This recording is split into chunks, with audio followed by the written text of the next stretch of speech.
Merhaba arkadaşlar, Ören Hanım YouTube kanalıma hoş geldiniz. Bugün 8-9 yaş aralığında hem kız çocukları için hem erkek çocukları için uyar dikişsiz patik yapımı anlatacağım. Modelim çok tatlı, çok şirin.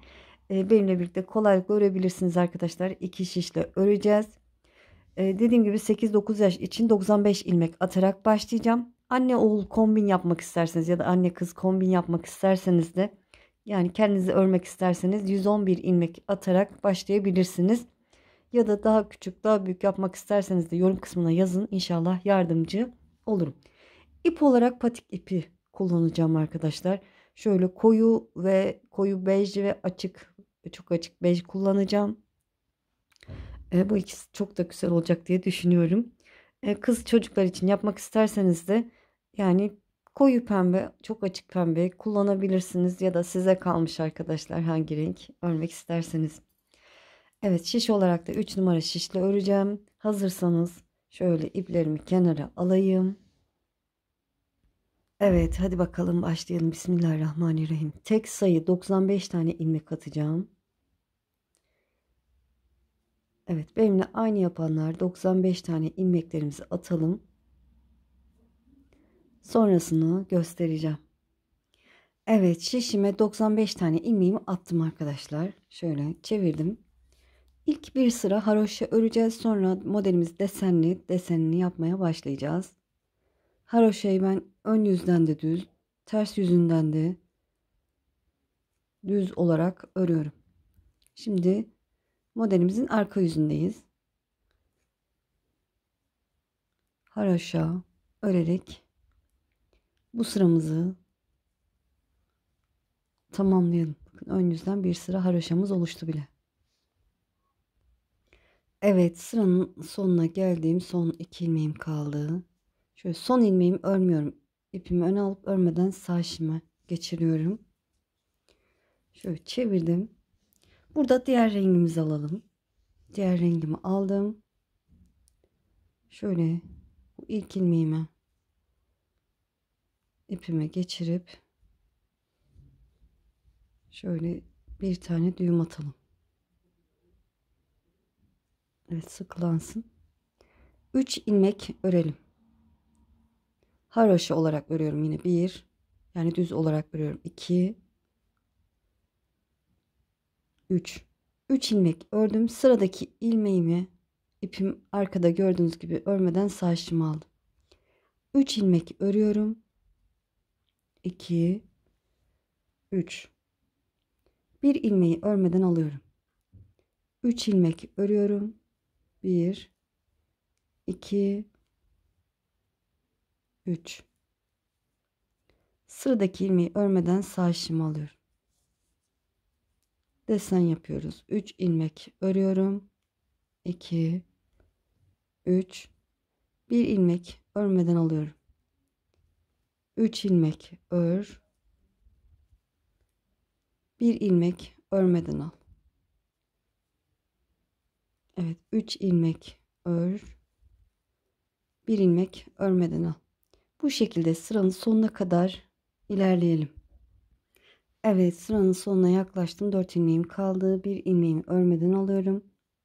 3 ilmekten sonra 3 ilmeğimi örüyorum. Evet, başladığımız gibi bitirdik. Şöyle çevirdim.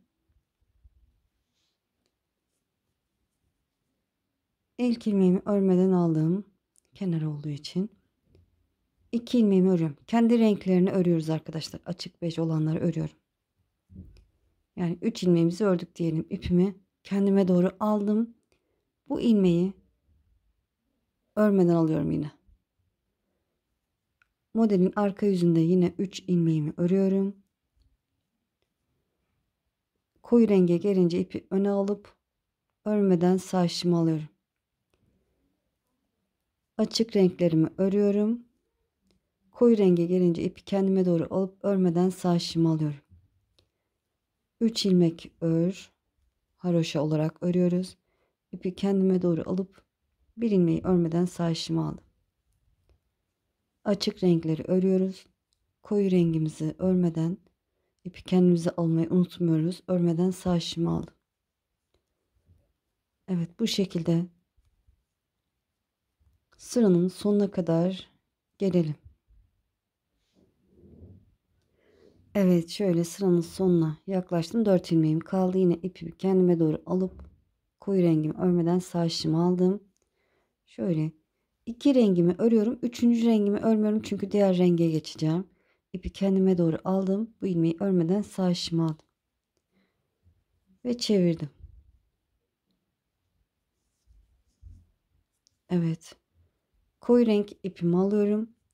Burada koyu renkte hep aynı şekilde başlayacaksınız. Açık renkte 3 ilmek örüp 1 ilmek örmeden alacaksınız.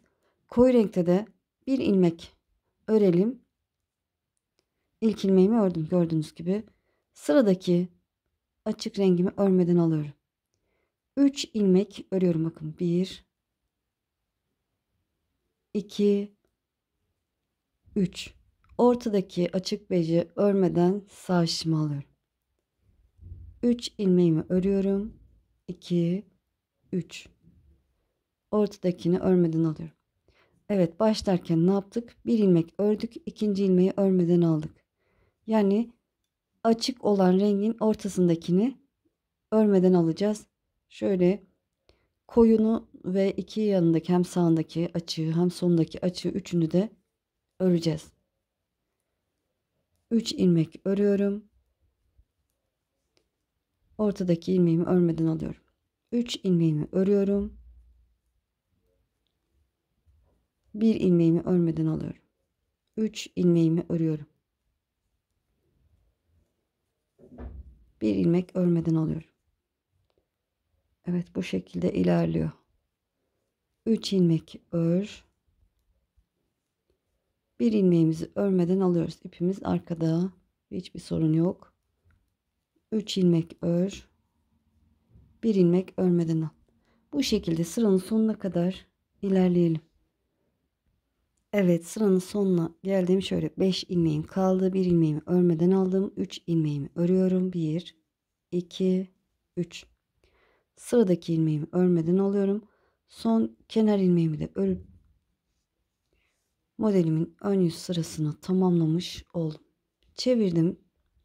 Arka yüzünde şöyle ipi kendime doğru alıp ilk ilmeğimi örmeden alıyorum. Bakın bunu örmeden almışım. Ön yüzde yine ipi kendime doğru alıp örmeden sağ şişimi alıyorum. Evet, bu şekilde arkadaşlar. İlkini örmeden aldık kenar olduğu için. Örmeden aldığımız ilmeğimizi ipi kendimize doğru alıp örmeden aldık. İpi arkaya alıp 3 ilmek örüyoruz. 2 3 ilmek ördüm. İpi kendime doğru alıp örmeden aldığım ilmeği yine örmeden sağ şişimi alıyorum. 3 ilmek örüyorum. İpi kendime doğru alıp örmediğim ilmeğimi tekrar yine örmeden sağ şişimi alıyorum. 3 ilmek ör. İpi kendine doğru al. Bir ilmeği örmeden sağ şişini al. Bu şekilde modelimizi arka yüzden örüyoruz. Evet, sıranın sonuna gelelim. Evet, sıranın sonuna yaklaştım. Yine 5 tane ilmeğim kaldı. Bu ilmeğimi örmeden aldım. 3 ilmeğimi örüyorum. Yine buradaki ilmeğimi örmeden aldım. Şöyle bu ilmeğimizi örmeden alalım arkadaşlar, son ilmeğimizi, çünkü diğer rengimize geçeceğiz. Örebilirsiniz. Sorun olmaz, örelim. Şöyle haroş oluşsun. Çünkü dikişte yardım olur. Çevirdim. Diğer rengimi alıyorum. Evet, açık renkte nasıl başlamıştık onu hatırlayın. 3 ilmeği örmüştük başlarken. 1 2 3 ilmeği ördük. Bir ilmeği örmeden aldık. 3 ilmeği ördük. 1 2 3. Bir ilmeği örmeden aldım. 3 ilmek ördüm. Bir ilmeği örmeden aldım. Evet, bu şekilde başladık. Böyle karıştırırsanız ilk yaptığımız sıraya geri dönebilirsiniz arkadaşlar. Koyu renge geçince ilk ilmeğimizi öreceğiz. İkinci ilmeği örmeden alacağız. açık renkle başlarken de 3 ilmeği örüp bir ilmeği örmeden başlayacağız. Bu şekilde desenlerimiz devam edecek. Ben şöyle bu desenden açık olan renk deseninden 5 tane olana kadar örün. Daha büyük yapmak isteyenler 6 tane, hani yetişkinlere göre örmek isteyenler 6 tane yapabilir. Ben 5 tane desen olana kadar öreceğim. Sonrasını size göstereceğim. Evet, gördüğünüz gibi desenlerimi tamamladım. Açık renkle yaptığım desenlerim 5 desen oldu. Beraber sayalım: 1, 2, 3, 4, 5 desen oldu. Şimdi burada bu açık renk ipimizi keselim arkadaşlar. Şöyle, artık bu renkli işimiz bitti. Şöyle kesiyorum. Koyu renkle devam edeceğim. Haroşa öreceğim. Bir sıra haroşa örelim, sonra burun eksiltmesine başlayacağız. Burun oyuntusuna başlayacağız. Evet. Bir sıra bütün ilmeklerimizi haroşa olacak şekilde örelim. Arka yüzden de haroşamızı örelim. Sonrasını göstereceğim. Evet, gördüğünüz gibi bir sıra haroşa olacak şekilde ördüm. Şimdi burun oyuntusu için ortada 13 ilmek ayarlayacağız. Sağ taraftan 41 ilmek, sol taraftan 41 ilmek bırakıp ortada 13 ilmek ayarlayalım beraber. Daha büyük yapanlar, yetişkinler için yapanlar ortada 15 ilmek ayarlayabilirler. Evet, sayalım: 3, 6, 9, 12, 15, 18, 21, 24, 27, 30, 33, 36, 39, 40, 41. Şöyle 41 ilmek ayırdım. 42. ilmeğime işaret koyuyorum. Şöyle. Siz koymayabilirsiniz. Ben daha detaylı anlatmak adına göstereceğim. Sol taraftan da 3, 6, 9, 12, 15, 18, 21, 24, 27, 30, 33, 36, 39, 40, 41. 42. ilmeğime işaret koyuyorum. Şöyle ortada bakın, sayalım beraber. İlk işaretlediğimi sayıyorum. 3, 6, 9, 12, 13 tane ilmeğim var. Evet, şimdi haroşa yani düz örerek ilerliyorum. 41 tane ilmeğimizi örelim. Bu şekilde 41 tane ilmeğimizi örelim. Sonrasını göstereceğim. Evet, 41 tane ilmeğimi ördüm.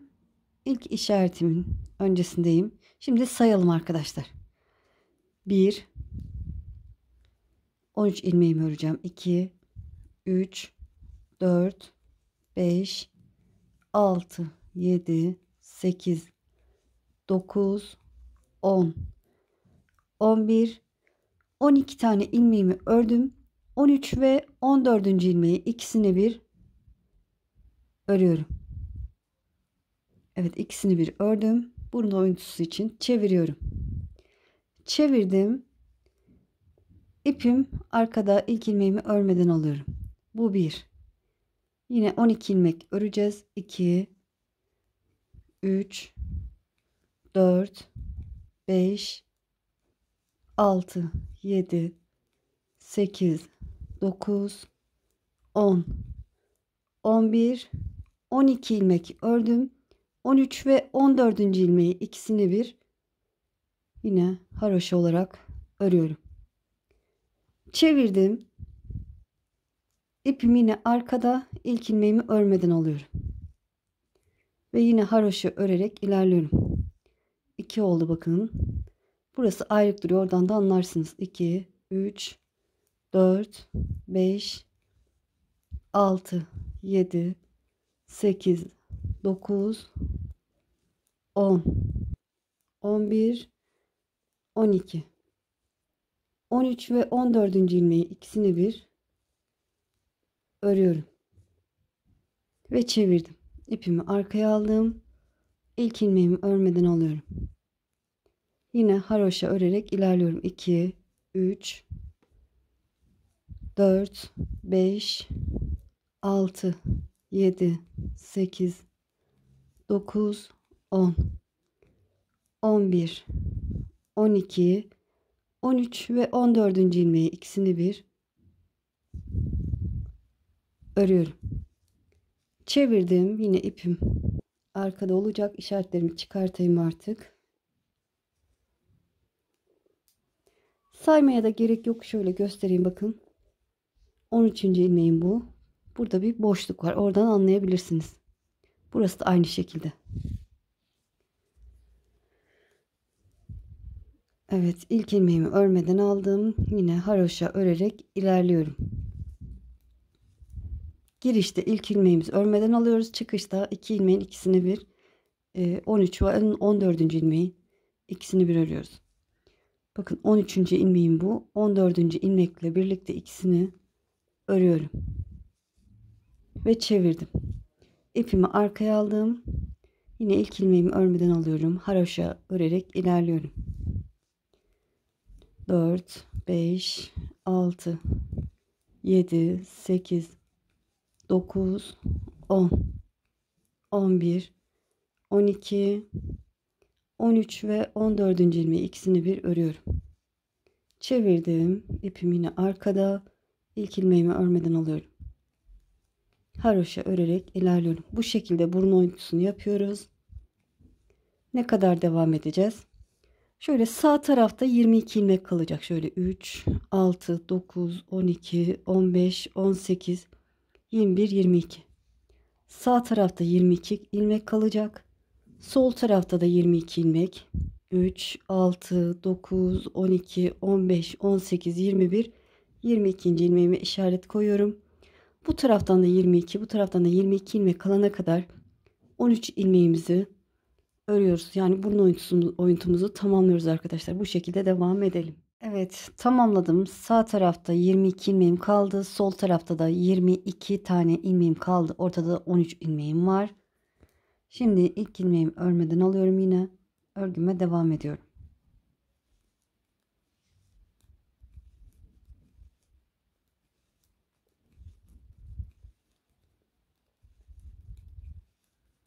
Evet, 12 tanesini ördüm. Burada bu delik buradaki oluşan boşluk kapansın diye şöyle yönlerini çevirelim arkadaşlar. 2 ilmeğimi sağ şişime aldım. Arkadan ilk ilmeğimi sol şişime geçirdim. Sağ şişimi çekip bu ilmeğin önüne yerleştiriyorum. Yani sol şişime aktardım ve haroşa örgüme devam ediyorum. Bu şekilde boşluğu kapatabilirsiniz. Ya da orada ilmek alıp eksiltme yapabilirsiniz. Evet, haroşa örerek sıramızı tamamlayalım. Evet, sıramı tamamladım arkadaşlar. Şimdi ne yapacağız? 2 sıra daha haroşa öreceğim. Bakın bir sıra koyu bej rengimle haroşam oluşmuş. Zaten önce örmüştük. 2 sıra daha öreceğim. Şöyle arka yüzden haroşa örgüme devam ediyorum. Evet, haroşa örgümüze devam edelim. Buradaki boşluğa gelince yine ilmeklerin yerini değiştirelim. Arkadakini öne, bu 13. ilmeğimi de arkaya alıp o şekilde haroşa olarak öreceğim. Dediğim gibi 3 sıra toplamda 2 sıra örelim. Görüntüsü de 3 sıra şeklinde olacak. Sonrasını göstereceğim. Evet, 2 sıra haroşa ördüm.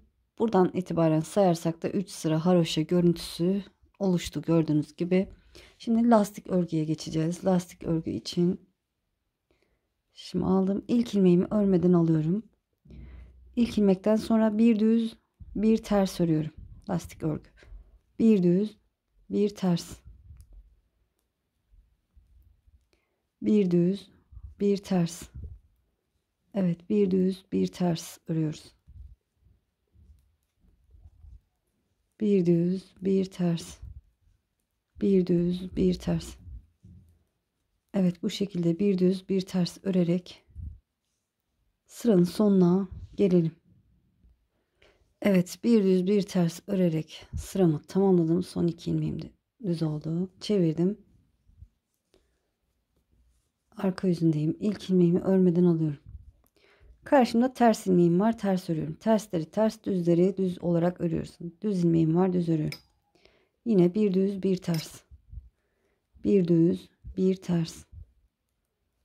Evet, düzleri düz, tersleri ters olarak öreceğiz. Lastik örgümüzde. Ne kadar öreceğiz? Ben 10 sıra öreceğim arkadaşlar. Siz daha uzun da yapabilirsiniz. Size kalmış. 10 sıra örüp döneceğim. 10 sıra ördüğümüzü nasıl anlayacağız? Onu da ördükten sonra size göstereceğim. Evet, lastik örgümü tamamladım. 10 sıra ördüm. 10 sıra ördüğümü nasıl anlayacağım? Şöyle beraber bakalım. Şöyle esnetiyorum örgümü. 3 sıra haroşadan sonra lastik örgüye başlamıştık. Bakın 1, 2, 3 sıra haroşadan sonraki ters sıralarını sayıyorum. 1, 2, 3, 4, 5, 6, 7, 8, 9, 10. Buradan anlıyorum ki 10 sıra örmüşüm. Evet, diğerini de aynı şekilde örersiniz. Evet, şimdi kesme işlemini yapacağız. İlk ilmeğimi örmeden aldım, onu sol şişime aktarıp sıradaki ilmekle birlikte örüyorum. İlmeğimi sol şişime aktardım, ikisini bir örüyorum. İlmeğimizi sol şişimize aktarıp ikisini bir örüyoruz. Bu şekilde bütün ilmeklerimizi ne sıkı ne geniş nasıl ördüysek o şekilde keselim. Evet, ilmeklerimi kestim. Son bir ilmeğim kaldı. Şöyle ipimi birazcık uzun bırakıp kesiyorum. Şöyle tığ yardımıyla içeri alıp içeride düğüm atacağım ki iyice sıkılansın.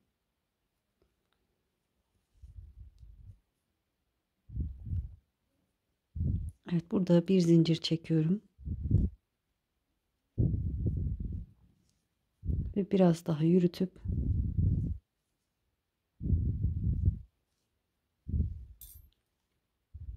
ipimi kesiyorum fazlasını. Evet, tamamdır arkadaşlar. Gördüğünüz gibi tamamladık. Şimdi tabanını yapmaya başlayacağız. Taban içinde şişimi aldım. Yine ipimi alıyorum.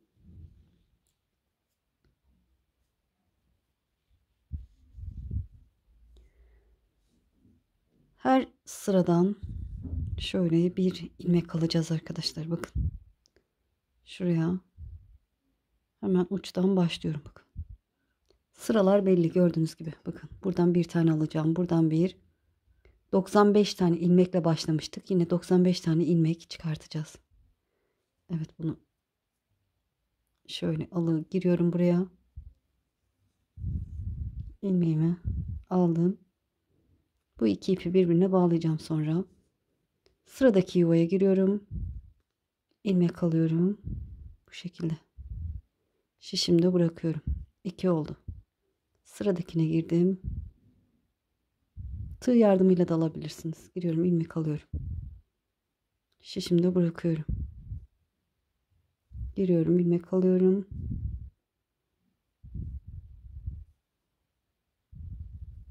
Şişimde bırakıyorum. Bu şekilde. Misinalı şişiniz varsa onu daha rahat örebilirsiniz ama iki şişle de örülüyor. Kasmıyor. Böyle ön yüzden her sıraya girip ilmek alıyorum. Bakın batıyorum. İlmek alıyorum. Şimdi bırakıyorum. Bu şekilde gayet rahat alınıyor. Elinizde biraz genişse daha rahat alırsınız. Böyle ben de şişimi çarpmayayım diye dikkatli örüyorum ama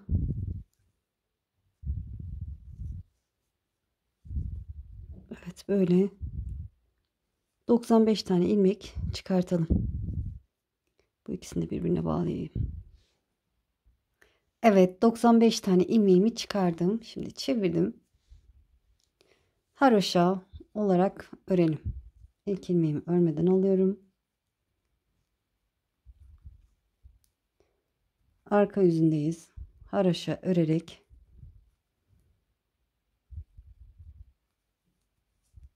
Gördüğünüz gibi ön yüzde bir sıra haroşa oluştu bile.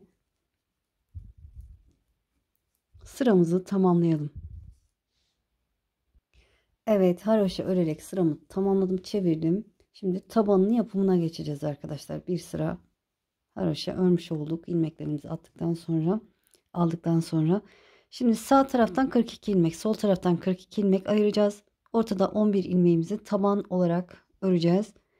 Beraber sayalım yine. 3. Dilerseniz saymayabilirsiniz. Ben daha iyi anlatabilmek adına göstereceğim. 3, 6, 9, 12, 15, 18, 21, 24, 27, 30, 33, 36, 39, 42. Evet. 42 ilmeğim sağda bıraktım. 43. ilmeğime işaret koyuyorum. Şöyle. Sol taraftan da aynı şekilde 3, 6, 9, 12, 15, 18, 21, 24, 27, 30, 33, 36, 39, 42, 42 ilmeğimi sol tarafta bıraktım. 43. ilmeğime işaret koyuyorum. Ortada beraber sayalım. Şöyle 3, 6, 9, 10, 11 ilmeğim var. Bu birinci, bu da 11. ilmeğim de takılı. Şimdi 42 ilmeğimizi örelim arkadaşlar. Şöyle ilk ilmeğimi örmeden alıyorum. Çıkışta örmüşüm o yüzden. 42 tane ilmeğimizi örelim. Evet, 42 tane ilmeğimi ördüm. Şimdi sayıyorum. 42'yi ördükten sonra 1, 2, 3, 4, 5, 6, 7, 8, 9, 10, 11 ve 12. ilmeği ikisini bir örüyorum. Bu burun kısmında ne yaptıysak aynı işlemi yapıyoruz. İkisini bir ördüm, çevirdim. Çevirdim, ipimi arkaya aldım. Yine ilk ilmeğimi örmeden alıyorum. Bu 1, 2, 3, 4, 5, 6, 7, 8, 9, 10, 11 ve 12. ilmeğin ikisini bir örüyorum. Artık işaretlerimizi çıkartabiliriz. Dediğim gibi ayrık duracak. Oradan anlarsınız. Çevirdim.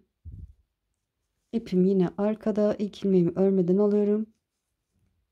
Sayıyorum. 2, 3, 4, 5, 6, 7, 8, 9, 10, 11 ve 12. ilmeği ikisini bir örüyorum.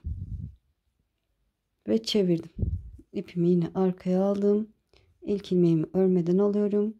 Haroşa örerek ilerliyorum. 2, 3, 4, 5, 6, 7, 8, 9, 10, 11 ve 12. ilmeği ikisini bir örüyorum. Çevirdim. Evet. Saymanıza gerek yok. Bakın ayrık duruyor arkadaşlar. Oradan da anlarsınız. Bu şekilde devam edeceğiz.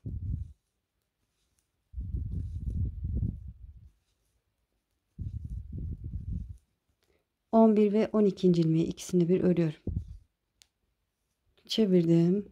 İpimi arkaya aldım. 2 ilmeği örmeden alıyorum. Ve yine örerek ilerliyorum. Burun kısmında 13 ilmek ayarlamıştık. Burada 11 ilmek ayarladık. 11 ve 12. ilmeği ikisini bir örüyorum. Çeviriyorum. İpim arkada, ilk ilmeğimi örmeden alıyorum. Ve haroşa örerek ilerliyorum. Evet, bu şekilde devam edeceğiz. Ne kadar öreceğiz arkadaşlar? Şöyle topuk kısmında ben arkayı örmeyeceğim. Arkada dikişi olacak. Şöyle topuk altını üçgen şeklinde kapatacağız. O yüzden Sağ tarafta 3, 5 ilmek, sol tarafta da 5 ilmek kalana kadar bu şekilde devam edelim. Sonra topuk kısmını kapatmayı göstereceğim. Evet, gördüğünüz gibi sağ tarafta 5 ilmeğim kaldı. Sol tarafta da 5 ilmeğim kaldı. Ortada 11 ilmeğim var. Şöyle yine ilk ilmeğimi örmeden alıyorum. Ve sıradaki bakın 2 ve 3. ilmeğin ikisini bir örüyorum. Topuğu kapatacağız. O yüzden burada da eksiltme yapıyorum. İkisini bir ördükten sonra 1, 2, 3, 4, 5 ilmek ördüm. Ve sıradaki 2 ilmeğin ikisini bir örüyorum. Burada yine yan tarafı eritmek için 2 ilmeğin ikisini bir örüyorum. Ve çevirdim. Arkada hiçbir işlem yok. İlk ilmeğimi örmeden aldığım haroşa örerek ilerliyorum.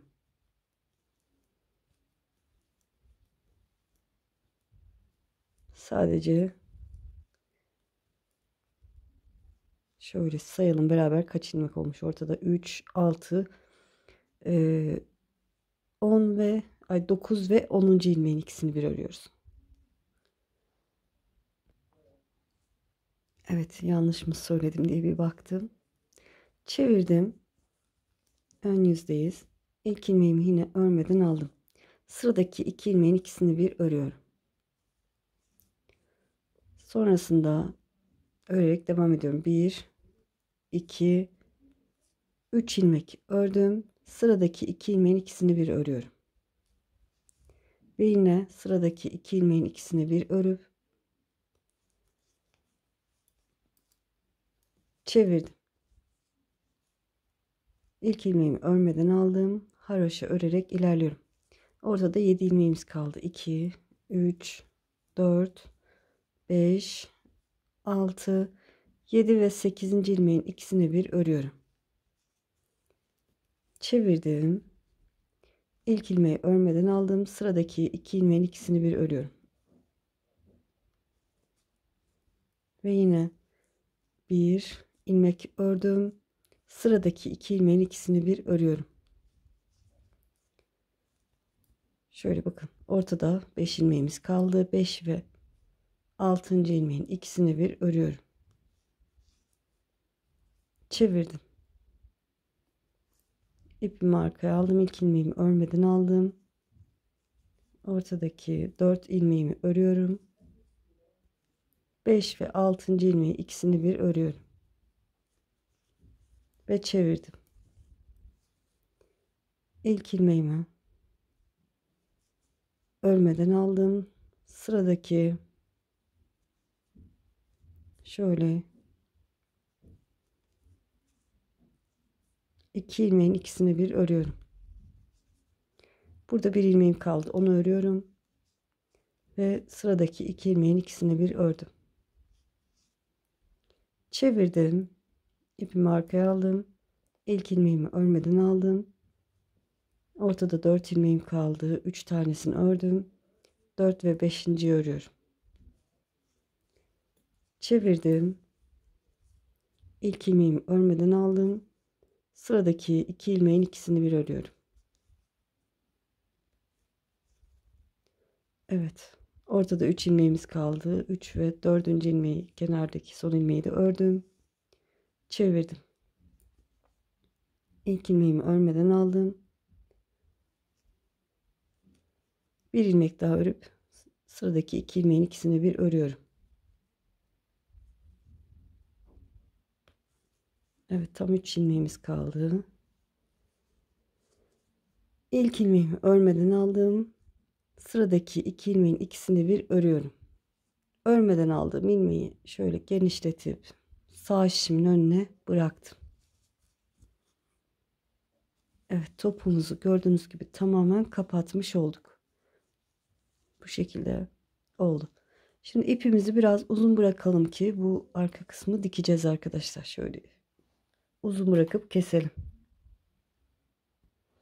Evet, İğnemi ipimi geçirdim. Şöyle son ilmeği içinden de geçiyorum.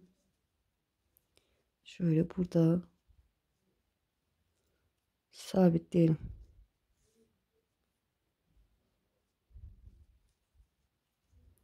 Karşılıklı hem sağa hem sola batarak sabitledim. Evet, şimdi isterseniz böyle bu şekilde haroşa tellerini alarak dikebilirsiniz. Şöyle karşılıklı.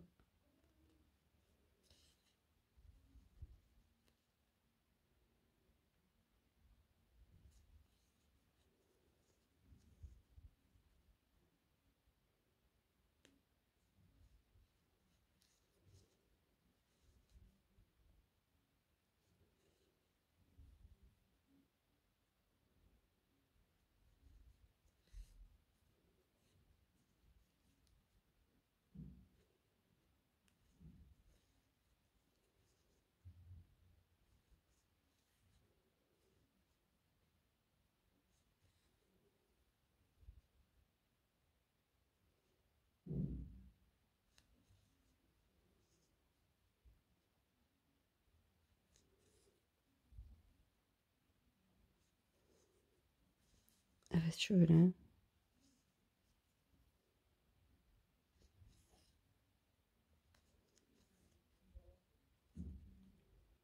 Koyu renk kısmına geldim. Orada da karşılıklı haroşa tellerini alıyorum.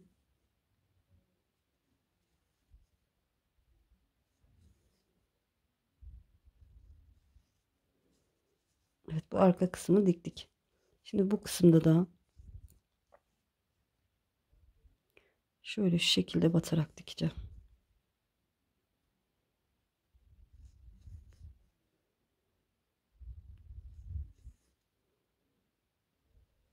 Evet. Tamamen dikip buraya kadar dikip bitirelim arkadaşlar. Evet, gördüğünüz gibi tamamladım. Mankenin ayağına da geçirdim. Çok tatlı, çok şirin oldu. Böyle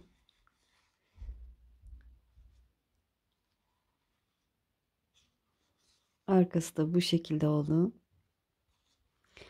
İnşallah anlatımdan memnun kaldınız. Beni izleyerek yaptığınız için çok çok teşekkür ederim. Kanalıma abone değilseniz abone olursanız sevinirim. Videolarımı beğenip paylaşırsanız, yorum yaparsanız bana destek olmuş olursunuz. Eğer ki bu tür modellerin daha fazla gelmesini istiyorsanız yorum kısmına istiyorum yazmanız yeterli arkadaşlar. Bu modeli şimdi değil de ileride örmek isterseniz de kaydet butonuna basın. Daha sonra kaydettiğiniz videolar arasında bulabilirsiniz. Sizi çok seviyorum. Kendinize iyi bakın. Allah'a emanet olun. Hoşça kalın.